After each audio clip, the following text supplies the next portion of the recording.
Hello বন্ধুরা, চলো তোমাদের একটা সুন্দর ব্লাউজের হাতার ডিজাইন আজ দেখাবো। তো তার জন্য প্রথমেই আমি হাতাটা ডিজাইন করে কেটে নিয়েছি। এরপর মেন যে ব্লাউজের পিস তার উপরে যে লাইলনটা আমি কেটেছি, এই লাইলনটা আমি বসিয়ে দিলাম। বসিয়ে দিয়ে উপর পুরো ডিজাইনটা যেভাবে কাটিং করেছি সেভাবে আমি জুড়ে নিচ্ছি। চলো আগে জুড়ে নিই, তারপরে আমি আবার বলছি।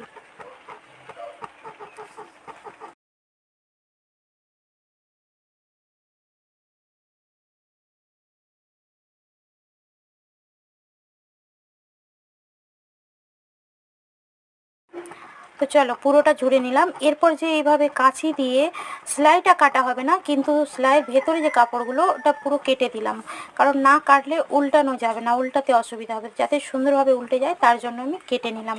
কেটে দিয়ে পুরোটা এইভাবে উল্টে দিয়ে আমি এভাবে নখ দিয়ে এটা বসিয়ে দিলাম। এরপর একটা 4x4 কাপড় নিয়ে তার মাঝ বরাবর এইভাবে একটা পুঁতি